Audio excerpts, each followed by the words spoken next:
Não é de hoje que ouvimos a seguinte expressão: o fim está próximo. Para muitos isso é loucura da cabeça de crentes fanáticos, que de certa forma não está completamente errado, pois infelizmente por conta do fanatismo dos mais incautos e do oportunismo de muitos influenciadores, a temática acaba sendo maculada, dificultando assim que outras pessoas de fora do meio cristão parem ao menos para analisar a semelhança dos fatos atuais com tudo aquilo que foi profetizado no livro sagrado há milênios atrás. Coincidência ou não, o fato é, não estamos vivendo tempos normais e a expectativa é que as coisas não melhorem. Eu digo isso não querendo te assustar, mas apenas sendo realista, pois assim como você, eu também torço por dias melhores, ainda que o horizonte nos mostre o contrário. Como esperar por dias mais tranquilos depois de 2020? Só nos resta ter fé. Algumas profecias ou análises escatológicas do fim do mundo prevêem que 2021 marcará o início do fim com o retorno de Jesus Cristo logo depois, de acordo principalmente com um pastor que já faleceu. Para ele não havia dúvidas de que a volta de Jesus Cristo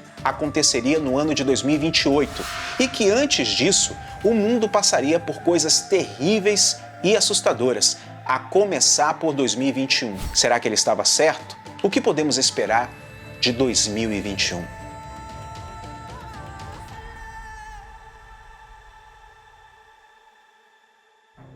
Fala, meus amigos, tudo bom com vocês? Atendendo a pedidos, olha a gente aqui falando sobre esse tema de novo. Esse é o nosso primeiro vídeo do ano e eu quero compartilhar com vocês uma visão escatológica de um teólogo renomado que acreditava firmemente que o ano de 2021 seria o start para o fim de todas as coisas. Mas será verdade? Será que ele tinha razão em alguma coisa? Em tudo? Em partes ou em nada? Bom, vamos analisar a visão escatológica dele e aí cada um tire a conclusão que quiser. Antes de continuarmos, vamos dar aquela boa e velha lavada de roupa. Pô, cara, de novo, cara! Pô, cara! Eu sei que muitos não gostam, pessoal aqui que não merece ouvir isso, mas é necessário. Nesse vídeo, eu vou apresentar de maneira resumida a visão escatológica de um teólogo e não afirmar que ela está certa ou errada. Eu vou passar aqui somente a informação, trazendo alguns comentários, é claro, e não pregando como verdade absoluta a visão dele e tampouco a minha, ok? Para quem não sabe, vamos resumir aqui, Escatologia é o estudo do final dos tempos. Não existe somente escatologia cristã, existe escatologia de vários povos antigos aí.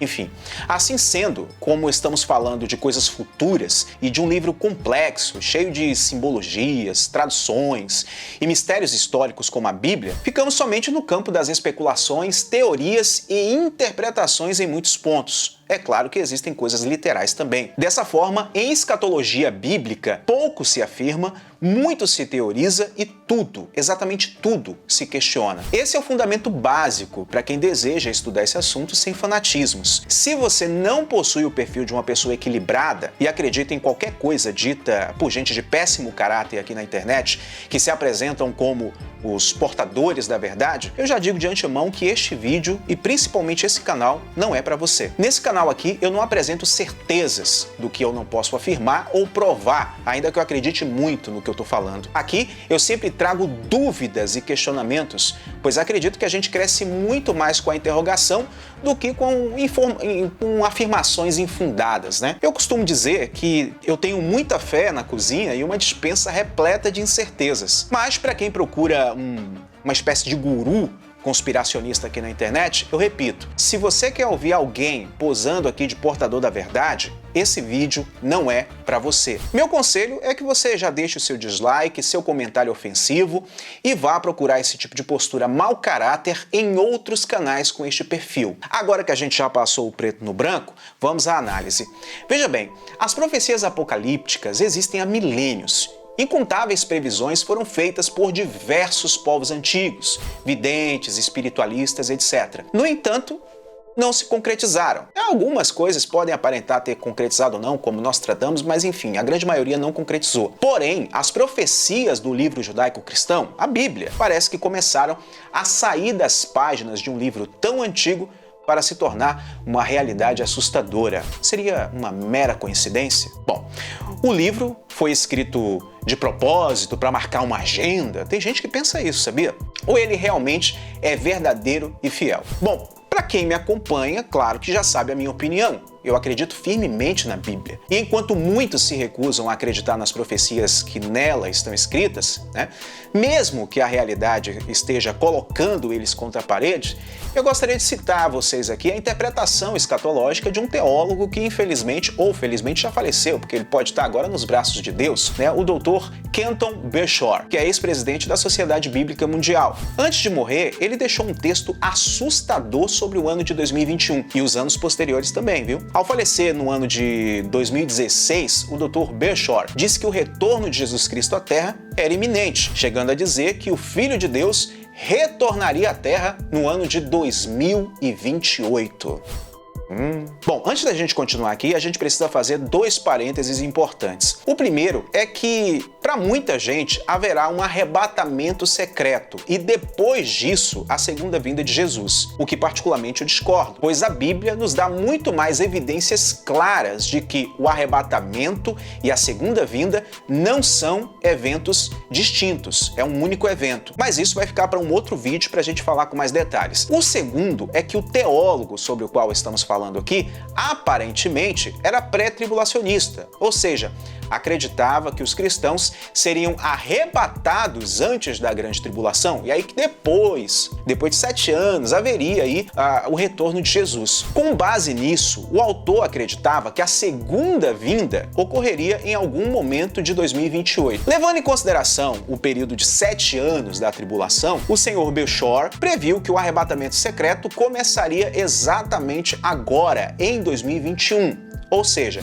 se ele estiver correto, muita gente vai começar a desaparecer ainda esse ano. Ou seja, se você é um pré-tribulacionista e acredita em arrebatamento secreto, provavelmente, segundo a visão do doutor que já faleceu, você pode ser arrebatado ainda esse ano. Bom, se houver arrebatamento secreto, eu quero ir também junto com vocês para quando chegar lá você falar: tá vendo? Você estava errado, Lutero. Mas como eu não possuo essa mesma visão aí apocalíptica do Dr. Bershore, caso ele esteja correto nas demais interpretações, podemos dizer que, segundo a interpretação do escatologista, a grande tribulação poderá começar agora, em 2021. Eu sei que muitos vão dizer que a grande tribulação será um período de 3 anos e meio e não de 7 anos. No entanto, ao meu ver, essa é uma interpretação, além de incoerente, é reflexo de uma péssima, nem interpretação bíblica, né, mas uma péssima interpretação de texto mesmo. Eu poderia apresentar aqui vários argumentos teológicos para refutar isso, mas para a gente bater o martelo, não perder tempo com isso e seguirmos com o assunto central do vídeo, eu vou apresentar somente um argumento. Assim que o governo do anticristo for anunciado, quem possui o conhecimento bíblico, claro que não vai querer fazer parte disso, a não ser aqueles que se entregarem mesmo. Percebendo que não haverá arrebatamento antes da segunda vinda,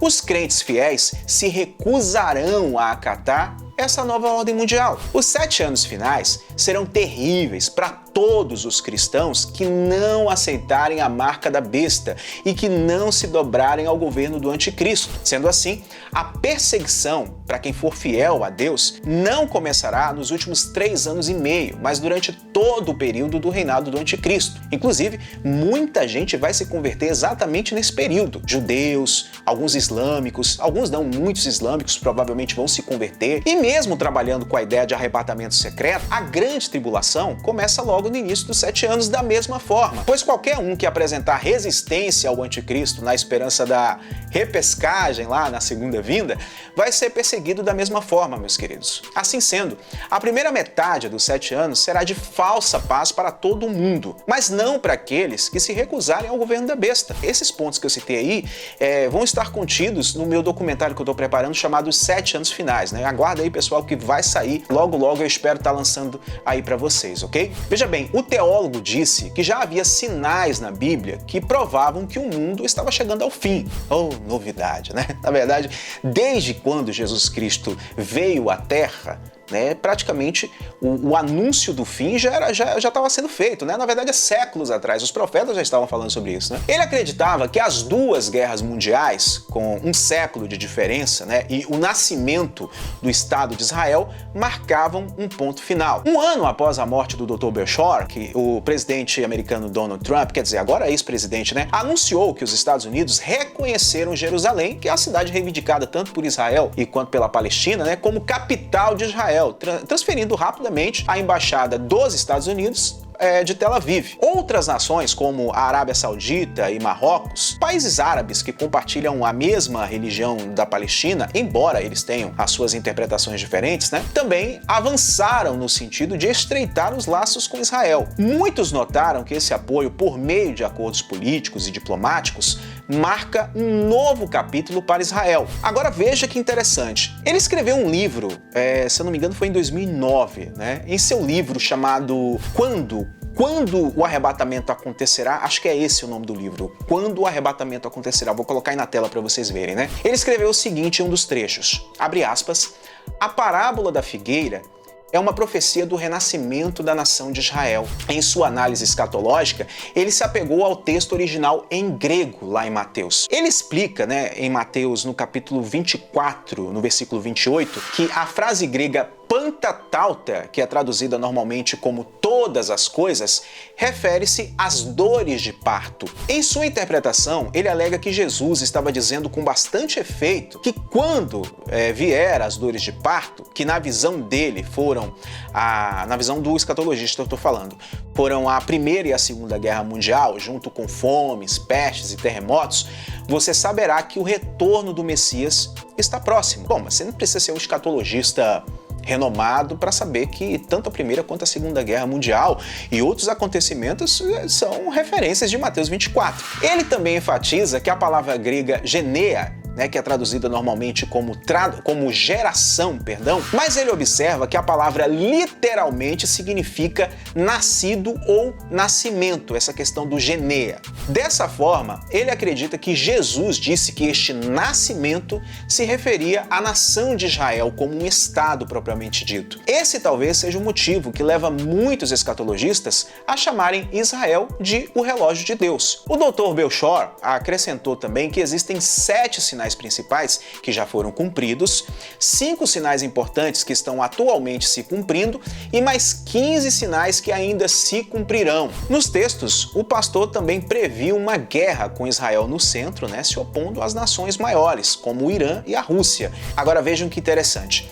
Recentemente, o Irã alertou Israel para não cruzar suas linhas vermelhas no Golfo, naquilo que nós podemos chamar de os dias finais do presidente Donald Trump. Esse alerta veio após relatos de uma implantação de submarino israelense na região. O porta-voz do Ministério das Relações Exteriores, Saed Khatibzadeh, eu não sei se é assim que se pronuncia o nome dele, enfatizou que a República Islâmica se defenderá contra qualquer aventura militar americana ou israelense na corrida para a transferência do poder em Washington agora no dia 20 de janeiro de 2021, levando muitos a temer um conflito que pode aparecer a qualquer momento naquela região. Será que o escatologista estava certo? Muitos estão fazendo uma relação entre a interpretação feita pelo pastor e esses acontecimentos atuais. Se existir de fato uma ligação, só o tempo dirá, então a gente vai aguardar. Mas vale enfatizar que há quase 12 anos atrás, o Dr. Belshore disse que quando essas nações se levantam contra Israel, Deus não apenas vai derrotar esses exércitos, mas ele vai enviar fogo sobre a Rússia e o Irã e aqueles que moram com segurança nas ilhas. Vamos aguardar para ver se o pastor estava certo. De forma polêmica, ele acrescentou também, né, que ele via uma espécie de remoção da presença islâmica daquela região. Um fato importante e que vai além da fé é que outras passagens da Bíblia estão lentamente se infiltrando ao mundo real, independente da interpretação do Dr. Belshore. De acordo com Lucas, capítulo 21, no versículo 11, haverá grandes terremotos, né, em vários lugares do mundo, fomes e pestes, e também haverá terrores e grandes sinais no céu. E lá no capítulo 24 de Mateus diz que nação se levantará contra nação e reino contra reino, e que também haverá terremotos em vários lugares, haverá fome, enfim. Tudo aquilo que você já ouviu falar, para quem já leu aí Mateus 24, né? O famoso começo das dores de parto, né? O princípio das dores. Tudo isso reflete muitos eventos que já aconteceram nos últimos dias, inclusive. Você pode se negar a acreditar na Bíblia, mas não pode negar os fatos. Por exemplo, o ano de 2021 mal começou e a Croácia experimentou um gigantesco terremoto de magnitude 6,4, com várias outras réplicas atingindo o país e a região circundante ali. O evento causou devastação absoluta em dezenas de aldeias, com muitas cidades completamente destruídas, meus amigos. Outro bom exemplo, né? A profecia de Jesus Cristo em Mateus, no capítulo 24, onde fala que nação se levantará contra nação, espelha assustadoramente o fechamento do processo Brexit, após 4 anos de negociações e relações tensas. Bom, pelo menos eu tenho essa interpretação, eu não sei vocês. Enfim, o que não faltam são exemplos. Seria realmente muita coincidência? Particularmente acredito que não. Mesmo tendo divergências escatológicas com o Dr. Belchor, acredito que muitas das suas análises fazem até um certo sentido. A única coisa que, ao meu ver, não caiu muito bem foi ele querer, de certa forma, marcar uma data para o suposto arrebatamento secreto e a segunda vinda de Jesus. Coisas que muitos do passado e até mesmo recentemente, né, tentaram fazer e passaram vergonha. Aqui na internet mesmo teve uns aí que passaram vergonha feia, né, prevendo a data do arrebatamento e da volta de Jesus. Sem falar que a frustração daqueles que acreditam em tais previsões, né, gerou muitas pessoas que acabou desistindo da fé. Jesus deixou claro que o dia e a hora ninguém sabe, a não ser o Pai. Mas o que vemos hoje? Nós vemos muitos oportunistas na internet marcando dia e hora para o retorno do Mashiach, né? E o que mais me espanta é que mesmo com tanta canalice sendo revelada, muitos ainda o seguem. Ora, se dão ouvidos, me desculpe a expressão, a qualquer Zé Bunda que aparece aqui na internet, imaginem quando o anticristo se manifestar. Bom, enfim, essa foi a minha humilde opinião, eu quero saber a de vocês aí nos comentários, tá bom? Não se preocupem, eu estou preparando, né, vou tentar lançar ainda agora nesse mês de janeiro o documentário Os 7 Anos Finais. Eu vou fazer o possível e o impossível, tá bom? Para lançar isso para vocês. Mas eu peço paciência porque aqui eu não sou somente um produtor de conteúdo, tá? Eu cuido de outros negócios, sou pai, né? Trabalho dentro de casa, tenho uma esposa que ficou um pouco debilitada depois do parto, mesmo depois de quase 1 ano, né? E a gente tem que dar uma força aqui. E aí eu revezo entre ajudar minha esposa, fazer os vídeos e cuidar da pequena Saori. Então deixa seu comentário aí para ajudar no engajamento, o like ajuda bastante, se inscreve e ativa o sininho se você achar que deve, tá bom? No mais, agradeço a todos pelo carinho, a audiência e acima de tudo pelo respeito. Fiquem com Deus, meus amigos. Shalom.